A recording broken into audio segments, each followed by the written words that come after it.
Namamblema ka ba kung paano mo i-recover yung mga na-delete mong YouTube videos? Either you have deleted it accidentally or na-delete lang ng mga gumagamit din ng phone mo. Pag-usapan natin kung paano i-recover yung YouTube videos na na-delete mo. I-recover mo yan within just one day. Yes, you heard it right. And i-share ko yung tips sa inyo kung paano mo magagawa yun.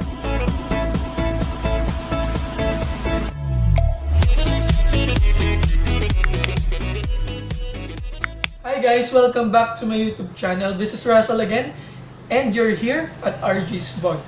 So guys, ngayon lang ulit ako nakapagpakita sa camera after 2 weeks. I'm sorry about that. Naging busy ako kasi I just recently moved ulit. So nandito na ulit ako sa Bulacan and inayos ko pa yung mga background kasi medyo pangit yung background dito. So for today guys, yun nga, ang pag-uusapan natin is how we can recover your deleted YouTube videos, especially sa mga YouTubers na namamroblema kung paano ba nila i-recover yung mga videos nila, lalo kung sobrang importante ng videos na yun. So yun yung pag-uusapan natin ngayon. So before we start this video everyone, lalo na kung bago ka pa lang dito sa aking channel, please consider subscribing by hitting the subscribe button down below. Click mo na rin yung notification bell para updated ka at ma-notify ka sa ating next videos. So ayun na nga guys, just recently this week, na-notice ko sa channel ko na meron akong deleted videos. Pero hindi ko siya talaga dinelete. Pero I'm thinking na na-delete niya ng pamangkin ko kasi ginagamit niya din yung phone ko. So hindi ko siya intentionally i-delete and it was just accidentally deleted. So nagpanic na ako na kasi one of the top videos ko yung na-delete. So that means top videos, top earning video ko rin siya.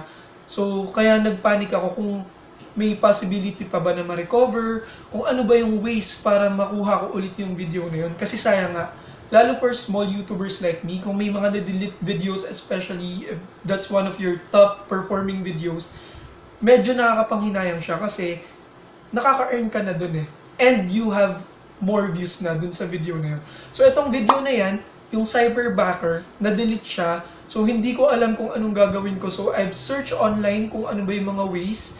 And I have found a way to get those video or that video recovered. So, isi-share ko yung mga ginawa kong steps kung paano ko na-recover yung aking video na yan. So, una, punta ka sa YouTube channel mo or sa YouTube homepage lang mismo. As long as you're logged in, that's okay. Makikita nyo dyan sa pinakataas yung icon nyo or yung logo nyo. So, click nyo lang yon.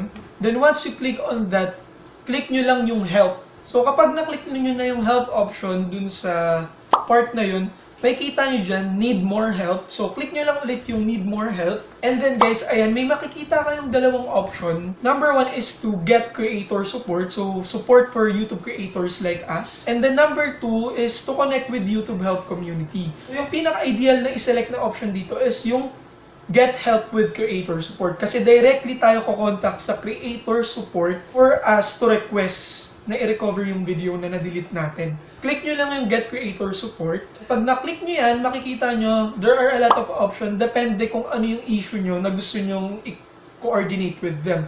So for this one, ang kailangan natin is about video recovery. So let's choose channel and video features. So ayan guys, just to share with you, makikita nyo dyan, you can request for a chat.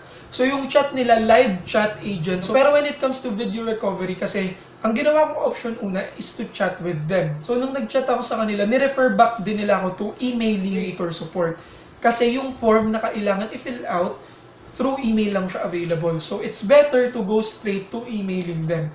So yan, makikita nyo nga yung request sa chat, pero let's proceed with emailing them. All you need to do is just to scroll down, then makikita nyo yung option na can chat now, send us an email. Click nyo lang yung email hyperlink. Then pagka-click nyo ng email hyperlink, mapupunta kayo in some sort of a form na kailangan nyong i-fill out. Ayan, nandyan yun sa screen. So not necessarily sending them a direct email through your Gmail account. Pero itong form na to, mararoute to sa kanila as a form of an email and they will respond within 24 hours. So ganun yung service level agreement nila, I think. Kasi naka-receive ako ng response in 24 hours. So, ay makikita nyo sa form, kailangan nyo lang ilagay yung first and last name nyo. And then, channel URL. Punta lang kayo sa channel nyo, kunin nyo lang yung link, and then paste nyo dyan. And then, how can they help you? So, provide nyo yung details kung ano ba yung naging problem nyo. So, it's about video recovery. You can ask for help like by saying, I accidentally deleted a video. I need your assistance to recover this video. So, yung mga ganun. So pwede nyo na rin include yung details na video link. Makikita nyo dyan sa screen na link. So may code dyan, yung 11-digit numbers or combinations of letter and numbers. Yan yung magiging ID number ng video. Pwede nyo yan ilagay sa inyong inquiry, yung video link and yung video ID number. It will also send a response. So it's an automatic response right after you have submitted those details. So magsasend sila sa inyo ng details or email asking for such information. Yun nga, like yung video link, yung ID number ng video, so include nyo yan lahat. Tapos meron pa diyang question na, is your video about a specific video? So click nyo lang yung yes. So yun guys, you can also attach files. You can send screenshot na deleted yung video. So nag-attach din ako ng file doon. Pero not necessarily siya dito sa mismong video recovery. Kasi ang mahalaga dito yung link and yung ID number ng video mo.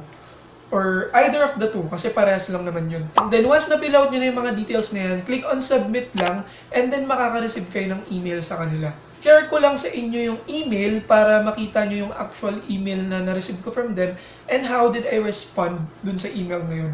So ito guys, since nasabi ko sa inyo na I initially contacted them through chat, so si chat rep, yung representative na nakausap ko, siya yung nag-reply or nag-send sa akin ng email nung form na kailangan ko i-follow up. So ayan, kung makikita nyo dyan, they're asking for a video link and ina-ask din nila yung confirmation that we are the owner of this video, and we also need to confirm that we are requesting to reinstate or to recover a specific video. So ika-copy-paste nyo lang yung mga nandyan sa email, and then you need to provide the details, mark them as yes. So ganun lang siya. And then send the reply as soon as you can.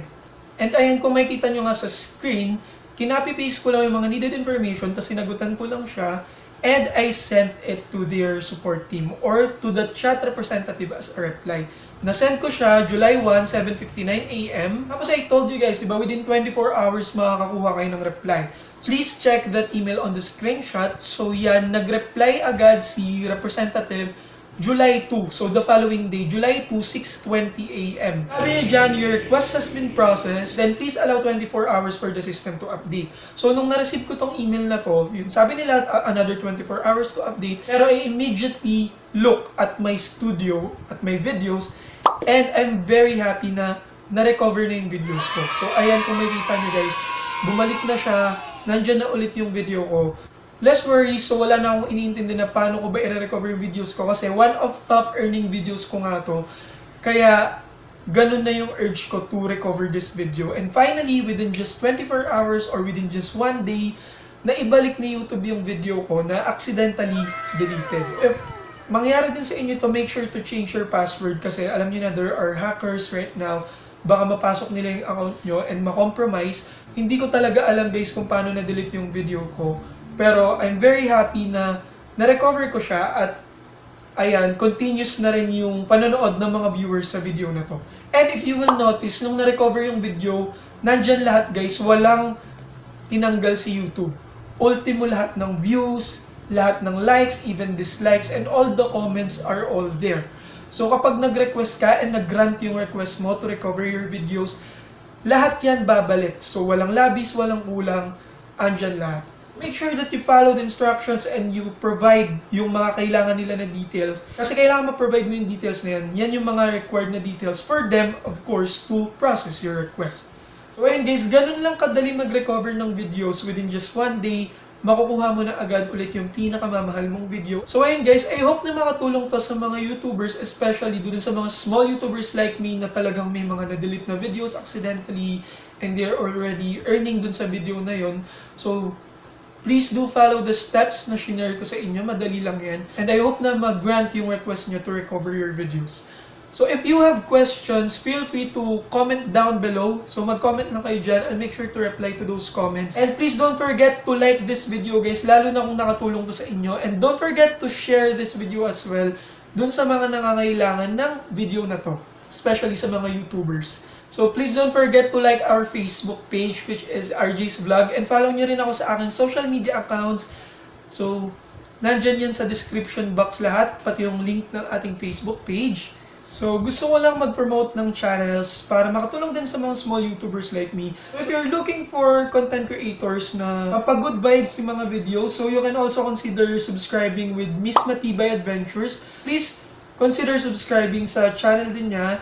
And also guys, subscribe nyo din to si PJ Tesoro. So more on Pampa Good Vibes vlogs din yung meron yan.